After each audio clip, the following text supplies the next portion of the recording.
ஓம் ஸ்ரீ குருப்யோ நமஹ. நவராத்திரி விழாவின் 5ஆம் நாளான பஞ்சமி திதியான இன்று நம் இல்லம் தேடி வரும் அன்னை ஸ்கந்தமாதா. ஸ்கந்தமாதா முருகனின் தாயாவாள். தேவர்களுக்கும் மனிதர்களுக்கும் பகையாக விளங்கிய தாரகாசுரனை, சூரபத்மனை கொன்றவர் தேவசேனாபதியான முருகன். அத்தகைய முருகனின் தாயான இவள் மிகவும் அனைவராலும் மதிக்கப்படுகிறாள். இவள் 4 கரங்களை கொண்டவள். 2 கரங்களில் தாமரை மலரை வைத்துள்ளாள். ஒரு கரம் பக்தருக்கு ஆசி வழங்கும் கரம். இவளின் மடியில் ஸ்கந்தன் குழந்தை வடிவாக 6 முகத்தோடு காட்சி தருகிறான். அன்னையை சிங்கம் தாங்கி நிற்கும். இவள் சில நேரங்களில் தாமரை மலர் மீது அமர்ந்து தவம் செய்பவளாக காட்சி தருகிறாள். அதனால் இவளை பத்மாசினி என்றும் கூறுவர். இவளின் வடிவம் பக்தரை மெய்மறக்கச் செய்யும். இந்த அன்னை தூய்மையின் வடிவானவள். இவளை வணங்குவோரின் மனமும் ஆன்மாவும் அமைதி பெறும்.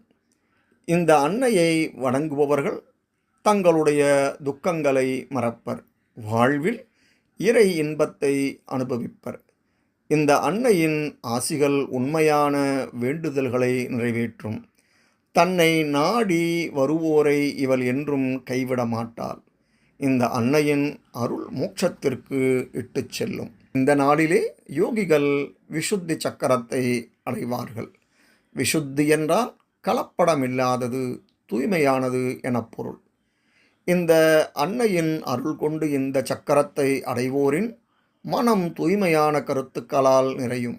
இவளை சரணடைந்தோரின் மனதிலிருந்து தூய்மையில்லாத கருத்துக்கள் வெளியேறிவிடும். மற்ற எந்த தேவிகளுக்கும் இல்லாத சிறப்பு இவளுக்கு உண்டு. இந்த அன்னையை வழிபடும்போது நாம் முருகனையும் சேர்த்தே வணங்குகிறோம் என்ற சிறப்பு கிடைக்கும். இந்த அன்னையின் தியான ஸ்லோகம்: சிம்ஹாசனகதா நித்யம் பத்மாஸ்ருதகரத்வயா சுபதாஸ்து சதா தேவி ஸ்கந்தமாதா யசஸ்வினி.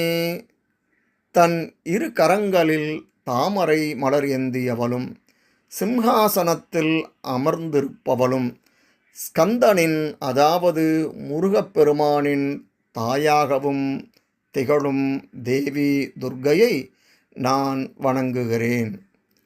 பார்க்கடலின் ஆழகால விஷத்தை சிவபெருமான் அருந்த அவரின் கழுத்தை பிடித்து விஷம் உள்ளே இறங்காமல் தடுத்தார் பார்வதி.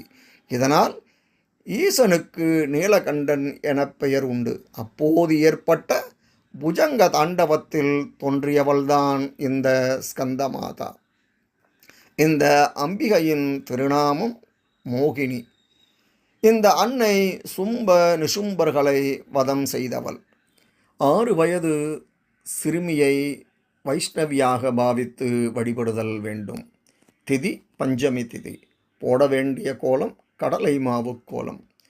பயன்படுத்த வேண்டிய பூக்கள் கதம்பம், மறிக்குழுந்து.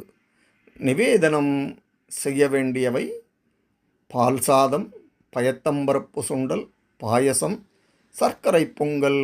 இவற்றில் ஏதேனும் ஒன்றை அன்னைக்கு நிவேதனம் செய்யலாம். வழிபாட்டின் பலன் நாம் எண்ணிய விருப்பங்கள் அனைத்தும் நிறைவேறும். இந்த ஸ்கந்த மாதாவின் பரிபூர்ண கிருபா கடாட்சம் உங்களுக்கு கிடைக்க ஸ்கந்த மாதாவை வணங்கி நாளைய பதிவிலே உங்களை சந்திக்கிறேன். நன்றி, வணக்கம்.